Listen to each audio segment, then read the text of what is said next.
제가 지난 시간에 책을 읽고 나서, 이 책에 대한 고마움을 제가 자꾸자꾸 잊어버리고 있구나라는 생각이 좀 들었고요. 호기심은 있는데 자꾸 뭔가 판단하고 평가하는 부분이 저에게도 나타나는 것 같긴 해요. 나쁜 건 아니겠지만요. 자, 297페이지를 읽어볼까요? 감사한 마음과 호기심으로 좀 읽어보겠습니다. 자, 297페이지부터 이제 300페이지까지가 정리인데요. 이 연습 부분이 아마 11장 요 부분에 하이라이트일 것 같긴 합니다. 과거를 다시 쓰고 미래를 연습한다. 만약 우리가 내적 경험을 외적 경험 위에 겹쳐 놓는다면 미치거나 거짓된 모습으로 보일 위험이 있습니다. 만약 우리가 현실을 없던 것으로 하고 환상을 선호하면 결국 무력해지고 패배감을 갖게 됩니다. 하지만 우리가 주관적인 현실과 객관적인 현실을 모두 염두에 둔다면 우리는 두 영역의 합보다 더 큰 넉넉하고 널찍한 현실에 접근할 수 있습니다. 우리는 우리의 부분들에게 주관적인 현실이 그들의 특권이라는 사실을 상기시키고 싶습니다. 우리는 객관적으로 시간을 되돌리거나 앞으로 나아갈 수 없지만 부분들은 가능합니다. 우리는 의미의 형태를 바꿀 수 없지만 부분들은 가능합니다. 과거를 다시 쓰기. 우리는 내담자의 과거 경험을 검증하는 것을 목표로 하지만 어떤 부분들은 다시 쓴다는 생각을 부정적으로 듣습니다. 그들은 부정하고 지우고 잊어버린다는 등의 생각을 합니다. 그러므로 저는 먼저 추방자가 일어났었던 일이라고 하며 자신의 경험을 다시 쓸 수 있다는 제안을 합니다. 우리는 그것을 알고 있어요. 우리는 그것을 부정하지 않아요. 우리는 또한 그 부분이 그 나쁜 경험에 갇혀 있었고 계속해서 내면에 있었다는 것을 알고 있어요. 이제 그 부분은 나쁜 경험을 끝내고 그곳에서 벗어날 수 있어요. 우리는 그 당시 일어났으면 좋겠다고 생각했던 일들이 지금 모두 일어날 수 있도록 할 수 있어요. 다음은 트라우마 사건을 다시 쓰기 위한 치료사의 지침으로서 일단 내담자가 자신들의 참자아에 접근한 후 시작할 수 있습니다. 1. 치료사는 다음과 같이 시작합니다. 추방자에게 그가 도움이 필요한 곳으로 당신을 데려가 달라고 하세요. 만약 필요하면 치료사도 갈 수 있다. 2. 내담자는 자신들이 상처를 입은 장면을 묘사합니다. 치료사는 다음과 같이 말합니다. 존, 내담자에게 상처를 준 사람. 존의 참자에게 잘못된 행동을 하는 존의 하는 부분과 함께하라고 요청하세요. 그의 참자가 우리가 하려는 일을 이해하고 처리할 수 있도록 말이죠. 이 단계는 부모화된 부분들을 역기능적인 돌보미에 대한 책임이라는 짐에서 해방시키는 것을 목표로 한다. 치료사는 다음과 같이 말합니다. 추방자에게 어떤 일이 일어나면 좋겠는지 물어보세요. 치료사는 다음과 같이 말합니다. 이제 추방자에게 물어보세요. 당신이 직접 하고 싶은가요? 아니면 제가 도와드리길 원하시나요? 추방자는 내담자의 참자에게 가해자를 훈계하거나 어떤 조치를 취하도록 지시할 수 있다. 5. 그것이 끝나면 치료사는 다음과 같이 말합니다. 그 부분에게 그 당시 상황을 떠날 준비가 되었는지 또는 다른 상황에서 도움이 필요한지 물어보세요. 부분이 과거를 떠날 준비가 된 경우 다음 단계로 넘어간다. 6. 마지막으로 치료사는 다음과 같이 말합니다. 그 부분은 지금 현재 당신과 함께 있어도 되고 아니면 원하는 다른 곳, 당신이 방문할 수 있는 곳으로 갈 수 있어요. 그 부분은 어디에 있고 싶어 하나요? 내가 이렇게 말한 이유는 어떤 내담자들은 현재 혼란스러운 상황을 겪고 있고 추방자는 그것이 해결될 때까지 더 안전한 장소를 선호하기 때문이다. 일단 추방자가 과거를 떠난 다음 다음과 같이 단계를 마칩니다. 1. 내담자로 하여금 그 부분이 그 경험으로 인해 짊어지게 되었는지 물어보게 합니다. 2. 만약 내담자가 짐이 무엇이냐고 묻는다면 부분에게 부정적인 영향을 끼치고 있는 신념이나 고착된 느낌이라고 설명합니다. 3. 만약 부분이 짐을 파악하면 내담자로 하여금 부분이 짐을 내려놓을 준비가 되었는지 물어보게 합니다. 4. 만약 준비가 되지 않았다면 이유를 묻고 장애물을 해결합니다. 5. 만약 준비가 되었다면 부분이 짐을 요소, 빛, 흙, 공기, 물, 불 중 하나의 또는 원하는 방식으로 내려놓을 수 있다고 제안합니다. 6. 부분이 짐을 내려놓은 후 그동안 부분에게서 실종되었던 특성을 이제 초대할 수 있다고 제안하며 부분이 지금 어디에 있기를 원하는지 물어봅니다. 7. 마지막으로 보호자를 체크합니다. 그들이 짐 내려놓기 프로세스를 목격하셨습니까? 그들이 여전히 자신들의 임무를 수행할 필요가 있습니까? 그렇다면 이유를 물어봅니다. 그렇지 않다면 그들은 어떤 일을 하고 싶어 합니까? 관리자와 함께 미래를 예행 연습한다. 염려하며 정찰하는 부분들은 추방자들이나 소방관들을 억제하기 위해 항상 부정적인 미래를 예행 연습을 하고 있습니다. 하지만 이 연습은 바람직한 결과를 예행 연습하는 것이며 취약한 부분들뿐만 아니라 덜 극단적일 때의 R&R, 휴식 및 긴장을 늦추기, 소방관 팀이 언급하는 내용을 포함하고 있습니다. 내면으로 들어가 미래에 대한 낙관적인 사고 실험을 연습하기 위해 허락을 구하는 것으로 시작합니다. 누군가 반대할 경우 이유를 묻고 해결한 후 계속 진행합니다. 1.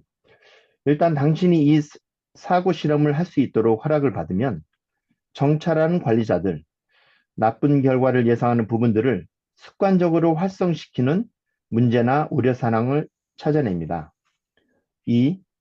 당신의 정찰하는 부분들을 확장 가능한 회의 테이블로 초대하고 잠시 자신들의 임무를 제쳐놓고 창의적인 사고방식을 취하거나 단순히 휴식을 취하며 그를 기울이라고 요청합니다. 그런 다음 참여하고 싶어하는 다른 부분을 테이블로 초대하여 다음과 같은 질문을 던집니다. 모든 이에게 대답할 기회를 주고 들은 내용을 적습니다. 당신은 누구를 보호하나요? 이 문제, 우려사항이 당신 편에서 최선의 방법으로 해결된다면 무엇이 달라지게 될까요? 당신의 최종 목표는 무엇인가요? 어떻게 도와드릴까요? 이제 모든 관련자들을 무대에 세우고 또는 적절한 환경에 갖다 놓고 마음으로 그 결과 또는 경쟁하는 옵션이 있다면 한 가지 이상의 결과를 예행 연습합니다. 주기적으로 작업을 중지하고 모든이 관련자 및 청중에게 관찰한 바를 공유해 달라고 요청합니다. 새로운 것을 시도하니 어떤가요? 어떤 우려사항이 떠오르나요? 그렇다면 어떻게 도와드릴까요? 마지막으로 다음에 일어나면 좋겠다고 생각하는 것이 무엇이든 그에 대한 계획을 세우고 당신의 부분들에게 함께 해주어서 고맙다고 감사를 표합니다. 추방자와 함께 미래를 예행 연습한다. 예행 연습을 또 다른 방법으로 사용할 수도 있습니다. 만약 추방자가 자신의 짐을 내려놓으면 어떤 존재가 될지 염려한다면 한번 시도해 볼 것을 제안합니다. 다음과 같이 표현합니다. 1. 당신은 이 짐이 당신의 정체성의 일부를 여기고 있는 것으로 이해해요. 그 짐이 당신의 경험에 필수적인 것이라는 것은 알지만 당신의 정체성은 아니에요. 제 말이 맞으면 알아보시겠어요? 2. 만약 그 부분이 아니라고 한다면 이유를 묻고 후속 조치를 취합니다. 3. 만약 그 부분이 그렇다고 한다면 가역적인 작은 실험을 해보실까요? 짐을 넣을 수 있을 만큼 큰 뚜껑이나 문이 있는 보관 창고를 택하시고 짐을 넣으세요. 당신은 언제든지 그 짐을 도로 꺼낼 수 있어요. 잠시 그 짐을 그대로 두어도 괜찮으면 당신은 부분들에게 어떤 느낌이 드는지 물어보세요. 그들이 감지하는 것은 무엇인가요? 이러한 관찰 내용에 대해 다음과 같이 진행합니다. 만약 기분이 좋았다면 그들에게 짐을 보관 잠시 창고에 놓아두고 싶은지 아니면 아주 내려놓고 싶은지 물어봅니다. 만약 기분이 나빴다면 이유를 묻고 그 뒤를 따라 후속 조치를 취합니다. 예를 들어 부모가 된 보호자는 추방자를 해방시키는 것이 의존적인 돌보미에게 상처를 입히게 될 거라고 두려워할 수도 있습니다. 화난 보호자는 참 자아가 지속적으로 등장할 수 있다는 것을 신뢰하지 않으며 추방자가 취약해지는 것을 두려워할 수도 있습니다. 4. 만약 추방자가 너무 걱정해서 이 실험을 할 수 없다면 말을 바꾸어 가정문, 만약 당신이 뭐뭐뭐 한다면 으로 만듭니다. 실험이 끝난 것 같으면 실험을 허용하거나 참여해준 모든 이에게 감사를 표하고 다음에 일어나면 좋겠다고 생각하는 일에 대한 계획을 세웁니다. 네, 감사합니다. 내용이 꽤 많았죠. 네, 아이고. 이게 이런 연습들을 한다라고 되어 있는데 내담자들한테 써도 좋겠고, 우리 자기 작업을 해도 좋겠지요. 자, 이제 파랗게 질린 아기들이라는 내용을 읽을 텐데요. 301페이지 하단에 길게 갑주가 있어서 이 부분을 좀 포함해서 읽는 게 필요할 것 같아요. 자, 그래서 303페이지까지 좀 읽어보도록 하겠습니다. 이 부분을 혹시 전명심 선생님 좀 부탁드려도 될까요? 가능하신가요? 네, 네. 알아보겠습니다. 소리가 조금 작은데 조금만 크게 얘기해 주시면 감사하겠습니다. 아, 저기 죄송한데요. 지금 좀 급한 전화가 와서 아, 죄송합니다. 그렇구나. 예, 네. 예. 혹시 그러면 안순미 선생님께 부탁드려도 될까요? 네, 네, 감사합니다. 파랗게 질린 아기들. 제가 IFS에 대해 어느 정도의 숙달과 자신감에 도달했을 때, 즉, 제가 호기심을 가지고 제 부분들을 충분히 비켜서도록 할 수 있었을 때, 내담자들은 언어 형성 전의 부분들에 대해 이야기하기 시작했습니다. 첫 번째 내담자는 아기 침대 안에 서서 소리를 지르며 침대 난간을 흔드는 유아를 보았습니다. 그녀는 어느 정도 거리를 두고 이 장면 위에 떠 있었습니다. 유아 뒤에는 파랗게 질려 얼어붙은 아기가 매트리스 위에 누워 있었습니다. 사람들이 천장에서 혹은 종종 방 구석에서 내려다 보듯이 트라우마 사건을 기억하는 것이 드문 일은 아닙니다. 제 내담자 중에 한 사람은 어린 시절과 10대 시절에 이런 상황, 어린 시절과 10대 시절에 잠깐만요. 여러, 뭐가 한 줄이 빠진 것 같아요. 제 내담자 중에 한 사람은 그 다음에 한 줄이 빠진 것 같아요.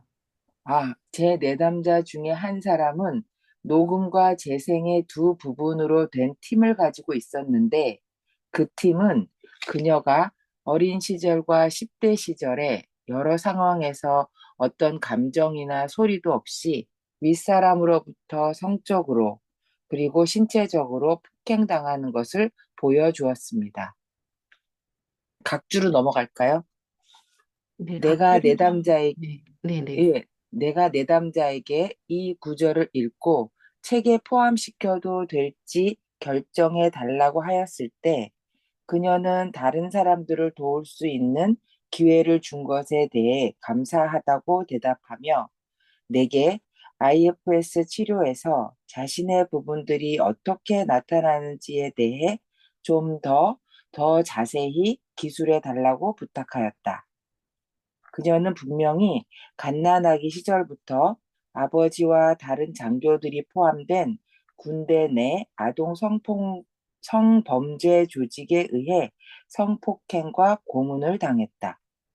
그녀의 어머니는 조직과 결탁하여 그녀를 길들였다. 다음은 그녀가 관찰한 내용이다. 그녀의 관찰 내용임을 강조함. 제가 갖고 있는 트라우마 회상의 대부분은 방 건너편, 천장 또는 출입구를 통해 촬영된 비디오예요. 저는 두 명의 추방자를 목격하고 데리고 나오는 법을 배웠어요. 하나는 말없이 인질, 비디오 찍는 사람이고 다른 하나는 비디오에서 학대받는 아이였어요. 그들은 서로 만난 적이 없었기에 제가 서로 만나고 싶어 하는지 물어보았어요. 각각의 사건은 어둠 속에서 혼자 사는 별도의 추방자들에 의해 일어났어요. 새로운 추방자가 자신의 사건을 이야기할 때 항상 내 전체 시스템의 균형이 깨져요. 매번 충격적이고 전혀 예상치 못한 일이에요. 그들이 얼마나 고립되어 있는지 알 수 있어요. 만약 제가 제 몸 안에 있다면 제 부분들은 이렇게 말해요. 나는 눈 뒤에 있어요. 역자주 부분들이 몸 안에서 신체 감각을 인식하고 있을 때는 자신의 정체성을 주관적으로 경험하고 있다는 의미이며 말하는 사람이 단지 표면적인 수준이 아닌 내적 깊은 곳에서 인식하거나 이해하고 있음을 나타낸다. 이것은 방 건너편에서 강간과 학대를 보는 것과는 매우 다른 시각이에요. 신체 감각은 별도의 부분들이 품고 있으며 별도의 회기에서 발견되고 데리고 나오게 돼요. 후각, 미각, 청각은 별도의 부분들이 품고 있어요. 종종 현재의 외부 사건에 의해 활성화되는 시작점들처럼 말이죠. 다른 사람들은 성인의 강간 장면을 이런 관점에서 묘사했다. 제가 파랗게 질린 아기의 모습을 설명 들은 후 다른 두 명의 내담자가 거의 똑같은 장면을 묘사했다. 즉, 매우 화가 난 유아가 추위에 떨며 방치된 아기 곁에 서서 내담자의 관심을 보여달라고 요구하는 모습이었다. 모순의 소용돌이 가운데 한 유아는 아기가 죽었다고 말하고 아기를 놓아두고는 아기 침대를 떠나지 않겠다며 내담자에게 아기를 구해달라고 요구했고, 그리고 내담자가 아기에게 보여준 관심에 대해 심하게 질투했습니다. 두 번째 내담자의 유아도 아기에게 분노를 표시했지만 따로 도움을 받으려고 하지 않았습니다. 이 여성에게는 단 한 가지가 달랐습니다. 그녀는 자신이 위에 떠 있는 것이 아니라 아기 침대 바로 옆에 서 있는 모습을 보았습니다. 아기 침대의 난간을 덜컹덜컹 흔들며 거친 비명 소리를 내고 있던 세 번째 내담자의 유아는 좌절감에 울면서 아기가 자신의 똥을 먹었다고 불평했습니다. 그 유아는 오줌 싼 기저귀를 차고 더럽고 작은 티셔츠를 입고 떨고 있었습니다. 하지만 다른 두 명의 유아들처럼 그 유아도 아기를 놓아두고는 아기 침대를 떠나지 않으려 하였습니다. 동시에 유아는 아기가 도움을 받을 수 있다는 것을 믿지 않았습니다. 유아는 아기가 모두를 떠나게 하고 있다고 비난하였습니다. 유아는 아기를 죽이고 싶었습니다. 때때로 유아는 내담자에게 아기가 파랗게 질릴 때까지 자기 손으로 아기의 더러운 입을 틀어 막았다고 하였습니다. 이 아기들은 말 그대로 파랗게 질려 있었습니다. 한편 비유적인 의미에서 파랗게 질릴 만한 이유가 있었던 다른 아기들과 유아들도 치료 회기에 나타났습니다. 모두 여성이었던 세 사람의 내담자들은 유아가 입으로, 디지털로 또는 손가락과 병목과 같은 물체로 성폭행을 당하고 있는 이미지를 본 경험이 있었습니다.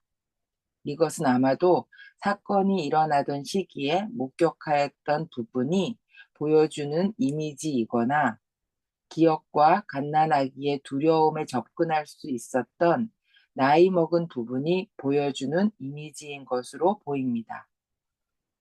파랗게 질린 아기를 가진 일부 여성들처럼 이 세 사람은 모두 위에서 그 장면을 내려다 보았습니다. 한 여성은 하얀 머리의 남자가 아기에게 무언가를 하는 것을 위에서 분명히 보았습니다.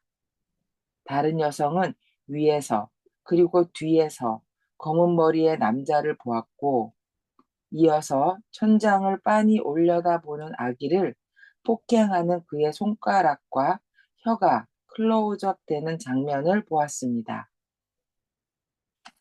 또 다른 여성은 자기 어머니가 세면대에 1살짜리 아기를 누인 다음 다리를 벌리고 성추행하는 것을 보았습니다. 아기가 움직이면 머리가 수도꼭지에 부딪혔습니다. 또 다른 여성은 아기들이 포대기에 쌓여 말없이 누워있는 아기 침대가 줄지어 서 있는 사이를 한 유아가 걷고 있는 모습을 보았습니다. 그 방에는 보호 시절에 높다란 창문이 있었고 그늘에 가려져 어두웠지만 밝은 햇빛에 윤곽이 드러나 있었던 것으로 보아 분명히 낮이었습니다. 하지만 또 다른 여성은 창문을 통해 아기 침대에 있는 아기를 보고 있는 자신을 발견했습니다. 근처에서 한 여성과 한 남성이 서로에게 화가 나서 손짓을 하며 소리를 지르고 있었습니다. 이 모든 것을 어떻게 이해해야 할까요? 성인의 마음은 몸 밖에서 트라우마 장면을 보고 그 이미지를 재생할 수 있다는 생각은 생소합니다. 더욱 생소한 것은 갓난아기의 마음이 이런 능력을 가지고 있다는 것입니다. 이 내담자들은 모두 트라우마 이력이 있었지만 침습적인 이미지를 보지 않으려고 수년간 애써 왔던 성인들이었습니다. 한 가지 예외를 제외하고 세면대에서 폭행을 당한 1살 아이를 본 여성은 이런 일이 발생했다고 확신하였음. 그들은 그 이미지를 문자 그대로 받아들이지 않았습니다. 그들은 나중에 성적이거나 그 밖의 트라우마를 떠올릴 수는 있었지만 아기와 관련된 침습적인 이미지는 그냥 무시하려고 애를 썼습니다. 우리도 그렇게 할 수 있습니다. 하지만 안전한 어린 시절을 보낸 사람들은 이런 이미지로 고통받지는 않는다는 것을 우리는 잊어서는 안 됩니다.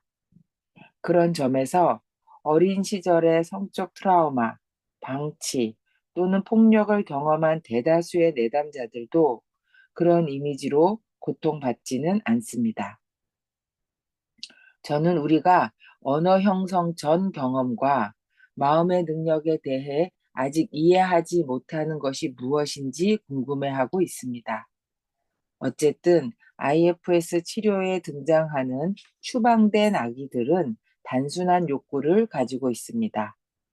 때로는 기괴한 것들, 벌레, 끈적끈적한 점액 등 기괴한 것들을 토해내면서 안전하다고 느끼는 순간 그들은 짐을 내려놓습니다. 그리고 때로는 변을 많이 보기도 합니다. 때때로 그냥 들어 안아주기만 해도 됩니다. 그들 모두는 아기들이 필요로 하는 것을 필요로 합니다. 안아주고 위로해주고 따뜻하게 해주고 먹여주어야 합니다. 요아 부분들도 그 같은 것들이 필요하지만 그들이 아기를 보호하고 있을 때는 또한 내담자의 참 자아가 그들 손에서 아기를 떼어낼 수 있도록 할 필요가 있습니다. 추방자와 협상을 타결하기. 보호자가 추방자를 도울 수 있도록 허락할 때는 다음 사항에 초점을 맞춥니다. 내담자의 참자를 추방자와 연결시키기. 필요하면 관계를 복구하기. 추방자의 경험을 목격하기. 짐에 대해 질문하기. 부분이 준비될 때마다 짐 내려놓기를 촉진시키기. 너무너무 잘 읽어주셔서 감사합니다, 선생님. 마음이, 쉽지 않은 마음이 부분. 너무 안 좋네요. 그죠. 근데 실제로 이런 경험을 하는 사람들이 이 순간에도 있잖아요. 이 세상은 디즈니 월드처럼 그렇게 알록달록하고 아름답지만은 않잖아요. 아름다운 것도 있고 추한 것도 있고 같이 있으니까요. 자, 결론 부분까지 읽고 얼른 읽고 또 얘기를 나눠볼까요? 결론 부분은 많지 않으니까 제가 좀 읽어보겠습니다. 왜 이런 내용을 여기서 길게 이렇게 자세하게 썼을까? 좀 읽으면서 좀 궁금한 마음이 있었거든요. 그 전까지의 저자의 어떤 글을 썼던 톤하고 다른 것 같아요. 아주 공들여서 아주 상세하게 썼다라는 느낌이거든요. 그래서 그만큼 아마 얘기할 게 있을 것 같고요. 결론을 읽어볼게요. 제8장, 9장, 10장에서 설명한 치료의 첫 번째 부분에서는 보호자들이 결정권을 가지고 있습니다. 그런데 이 11장에서 설명한 두 번째 부분에서는 추방된 부분들이 무대에 오릅니다. 추방자들은 죄송합니다. 보호자들과 같지 않습니다. 추방자들은 지금까지 고립되어 왔습니다. 추방자들은 임무가 없습니다. 추방자들은 수치심에 짐을 짊어지고 있습니다. 지지를 받고 인정받으며 위로받고 사랑받기를 원합니다. 간단히 말해서 추방자들은 어떤 증인이나 목격자를 원하지만, 즉, 밑에 각주를 보시면 이 IFS 개발 단계에서 처음에 많은 공헌을 한 분이 미치 로즈라고 하는 일본계 미국인인데요. 작년에 40주년의 공헌상을 받기도 했고요. 미치 로즈라는 아주 놀라운 에너지 힐러이기도 했고 생물학을 공부한 과학자이기도 했는데요. 이분이 집 내려놓기라는 과정을 정립을 했어요. 너무너무나 탁월한 정말 대단한 분이었다라고 알고 있고요. 지금은 은퇴를 하셔서 더 이상 내담자를 받고 있지는 않지만 캘리포니아에 살고 있다라고 들고 알고 있어요. 집 내려놓기라는 샤머니즘적인 전통을 IFS의 집 내려놓기 프로세스의 요소로 도입하였다.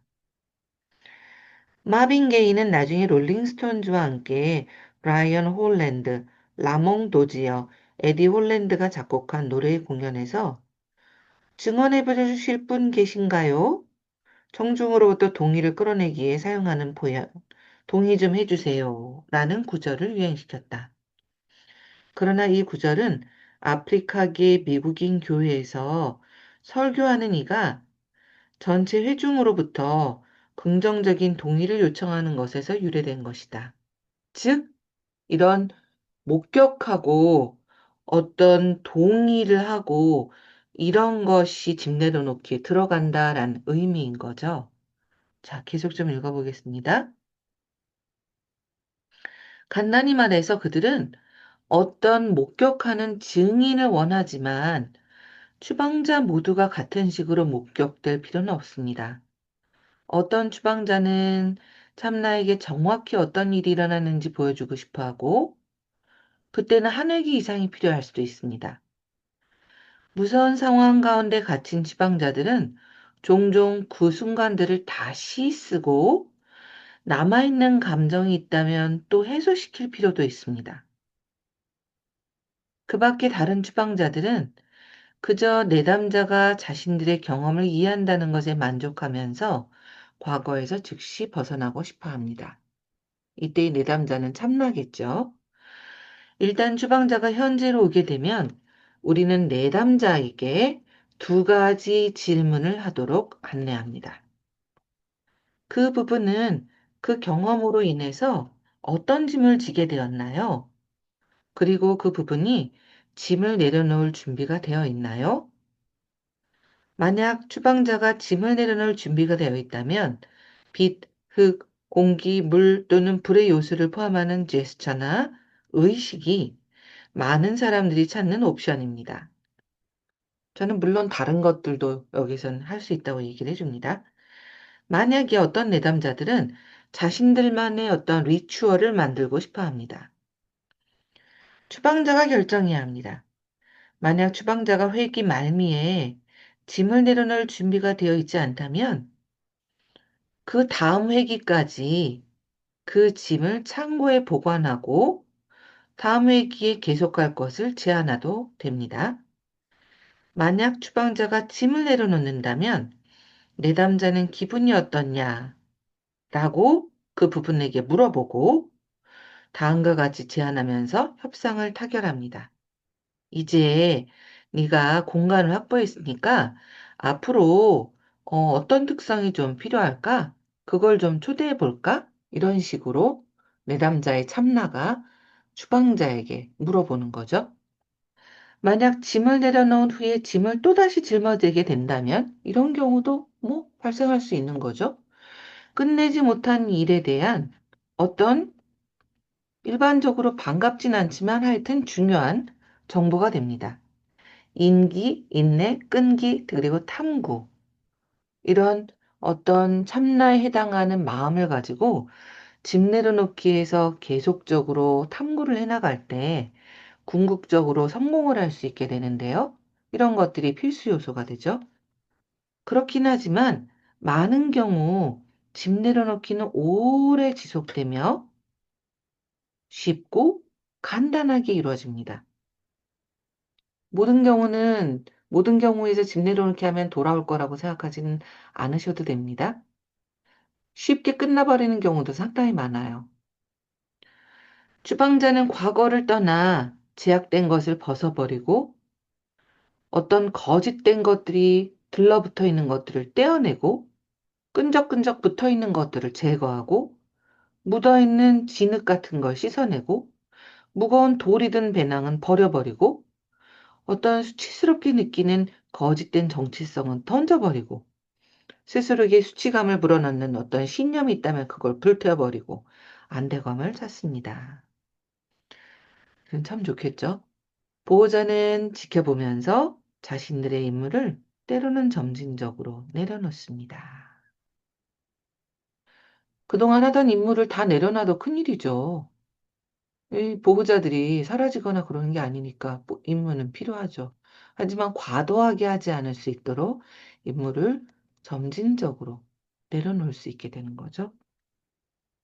일단 기회가 주어지면 참나는 다음과 같이 또 끌어나갑니다. 너는 어떤 느낌이니? 뭘 원하니? 그리고 뭐가 필요하니? 내가 어떻게 도울 수 있을까? 어떤 연민의 긍휼한 마음, 자신감, 인내, 끈기, 친절 이런 참나의 마음으로 지금까지 힘들어했던 내담자를 삶의 어떤 자연스러운 흐름으로 돌아가게 하죠. 이것이야말로 본질적으로 끊임없이 창조적인 변화의 프로세스인 것이죠.